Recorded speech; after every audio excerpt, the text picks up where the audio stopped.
Agora eu quero que você tenha uma revelação maravilhosa. Perceba o que está escrito em Jeremias, no capítulo de número 31, verso de número 31. O Senhor diz que fará uma nova aliança com a casa de Israel. Dias virão, afirma o Senhor, quando estabelecerei uma nova aliança com a casa de Israel e a casa de Judá. Pois bem, você já aprendeu que a casa de Israel se refere às tribos do norte, aquela região da Samaria que ia até a Galileia. E o Senhor diz que faria uma nova aliança. Por que é que o Senhor faria uma nova aliança? Se você ler todo o livro do profeta Oséias, aliás, eu indico para que você leia agora, pause esse vídeo e leia inteiro o livro do profeta Oséias, porque ele todo está falando sobre a traição da casa de Israel, que a casa do norte traiu o Senhor e que eles seriam espalhados por toda a terra e que o Senhor se esqueceria deles e que eles não seriam mais o povo do Senhor, mas que no final dos tempos o Senhor renovaria uma aliança, uma nova aliança o Senhor faria com eles.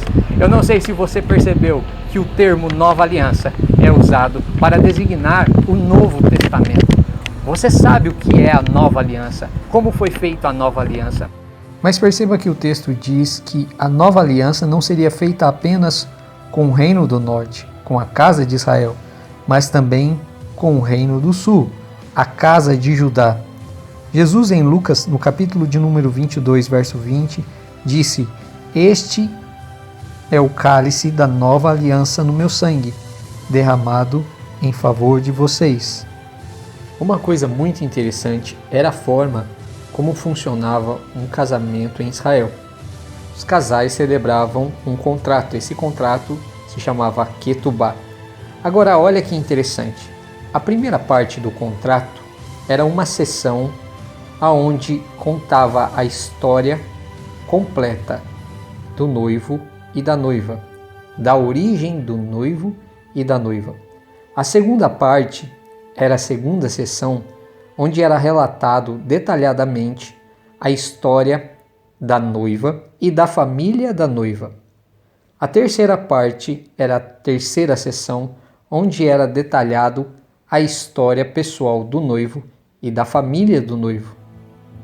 A quarta parte, a quarta seção, era um relato detalhado de como a noiva e o noivo se encontraram, do local onde eles se encontraram. E a última parte, a quinta seção, era sobre as responsabilidades, as leis que o noivo e a noiva deviam atender antes e depois do casamento. Agora perceba por que Moisés escreveu a Torá, 5 livros. Em Gênesis, nos aparece um combinado da história da origem do noivo e da origem da noiva. A segunda parte, o livro do Êxodo, apresenta a história da noiva e da família da noiva. O terceiro livro, que é a terceira parte, o livro de Levítico, fornece a história da família de Deus, os levitas. O quarto livro, que seria a quarta parte da Ketubá, o livro de Números, fala do caso de amor entre Deus, o noivo, e o seu povo no deserto. A quinta e a última parte, o livro de Deuteronômio, que especifica as responsabilidades que tanto a noiva quanto o noivo devem cumprir. Perceba que são 2 alianças. A primeira aliança foi dada por meio de Moisés no Monte Sinai. Essa aliança, ela não teve o seu conteúdo modificado em nenhum momento, mas essa aliança foi quebrada. Talvez você pense que Deus foi quem quis quebrar essa aliança, mas a Bíblia está repleta de textos que diz que foi a noiva quem quebrou essa aliança. Se você ler Jeremias no capítulo de número 11, você vai descobrir isso. Na altura do verso de número 8, Deus diz que trouxe maldições dessa primeira aliança sobre Israel, porque Israel quebrou a aliança. O texto diz que eles não cumpriram a aliança. Em Josué, no capítulo 7, verso 11, diz exatamente assim: "Ora, o povo de Israel pecou e violou a aliança que eu lhe havia ordenado. Sim, tomou o que era anátema. No livro do profeta Oséias, conta-se a história do profeta que tomou uma prostituta e levou ela para morar com ele, se casou com ela, mas ela adulterou novamente. Ela é um tipo de Israel, quebrando a aliança com Deus, adulterando. E a Bíblia diz que ela seria lançada fora, assim como aconteceu com Israel.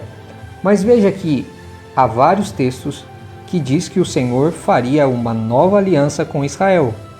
Perceba ainda que a primeira aliança, ela foi dada, escrita na pedra, em tábuas, mas o Senhor prometeu que a segunda aliança, ela seria escrita na carne, no nosso coração, e que ela viria por meio do seu Espírito.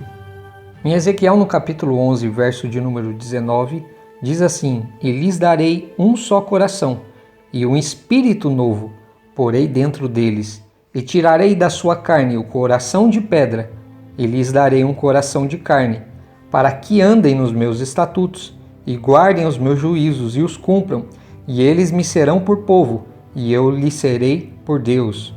Ezequiel 36, verso de número 26, diz a mesma coisa: E dar-vos-ei um coração novo, e porei dentro de vós um espírito novo, e tirarei da vossa carne o coração de pedra, e vos darei um coração de carne, e porei dentro de vós o meu espírito, e farei que andeis nos meus estatutos e guardeis os meus juízos e os observeis. O apóstolo Paulo, em 2 Coríntios, capítulo de número 3, diz exatamente isso. Ele diz assim, na altura do verso de número 6. Ele nos capacitou para sermos ministros de uma nova aliança, não da letra, mas do Espírito.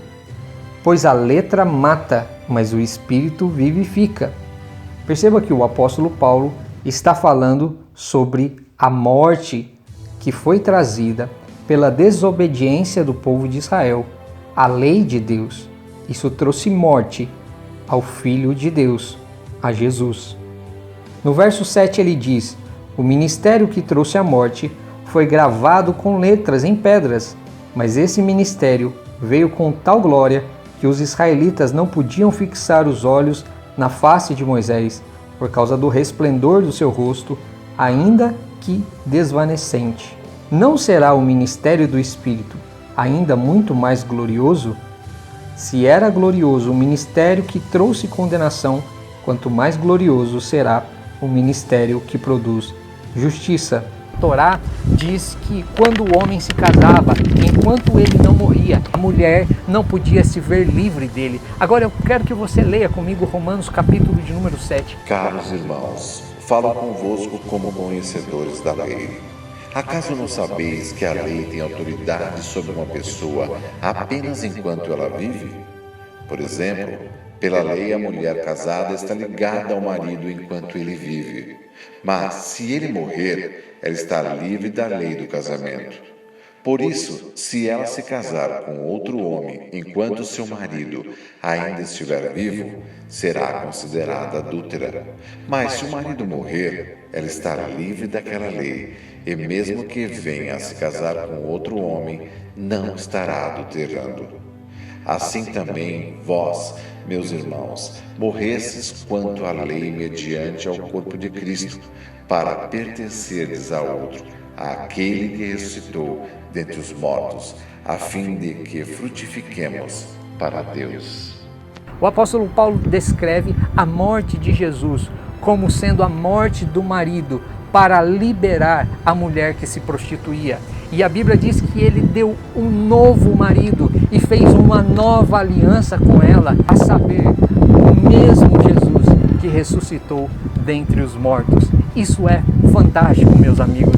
Que revelação maravilhosa que nós estamos tendo ao caminhar nessa história, nas Sagradas Escrituras.